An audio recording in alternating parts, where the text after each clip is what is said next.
दोस्तों, जरा सोचिए।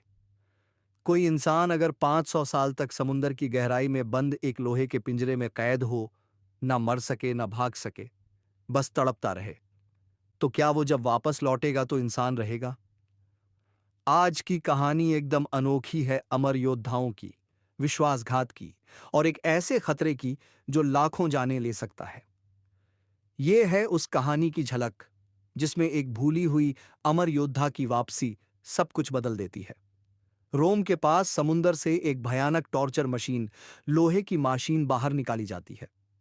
जब उसे जहाज के ऊपर खोला जाता है तो सभी हैरान रह जाते हैं। उसमें से निकलती है क्विन, एक अमर स्त्री जो 500 सालों से उसके अंदर कैद थी, जिंदा थी, लेकिन अकेली और दर्द में। 6 महीने बीत चुके हैं जब बुकर को अकेलेपन की सजा दी गई थी। अब एंडी, नाइल, जो, निक्की और कॉपली क्रोएशिया के एक गुप्त ठिकाने से हथियार निकाल रहे हैं।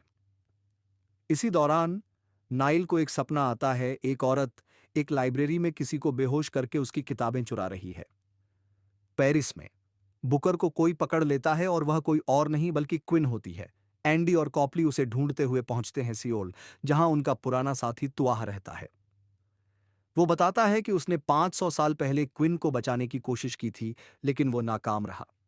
अब क्विन के बारे में गहराई से जानने के लिए उन्हें उसकी चुराई हुई किताबों की जरूरत है, जो अब डिस्कॉर्ड नाम की एक हथियार तस्कर के पास हैं।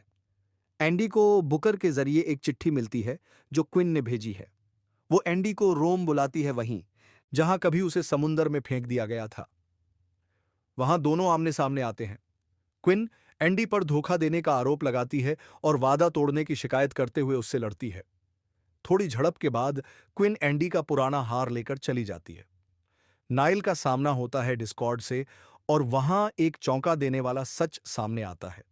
डिस्कॉर्ड खुद को पहली अमर बताती है और कहती है कि नाइल आखिरी है। उनके शरीर पर एक जैसे निशान हैं जो दोनों को जोड़ते हैं। तुआह एक अजीब सी थ्योरी बताता है कि आखिरी अमर जब किसी को घायल करता है तो उसकी अमरता खत्म हो सकती है, और कोई अमर अपनी शक्ति किसी और को भी दे सकता है। ये बात तब सच साबित होती है जब नाइल बुकर को मामूली सी चोट पहुंचाती है और बुकर का जख्म भरना बंद हो जाता है।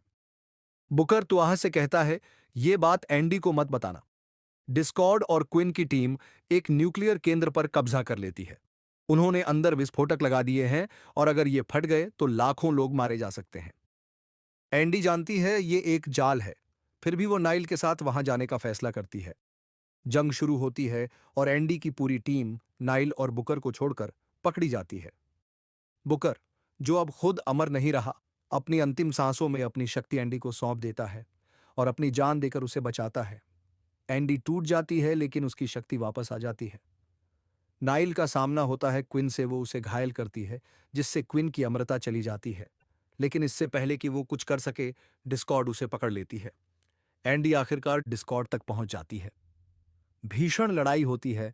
डिस्कॉर्ड बताती है कि अब वो भी अमर नहीं रही और नाइल का इस्तेमाल करके अपनी शक्ति वापस पाना चाहती है। वो एंडी को दिल में चाकू मार देती है और उसके साथियों को लेकर भाग जाती है। एंडी और क्विन अब तुआह की लाइब्रेरी लौटते हैं। वहां एंडी एक वादा करती है, मैं डिस्कॉर्ड को ढूंढ निकालूंगी और अपनी टीम को हर हाल में वापस लाऊंगी।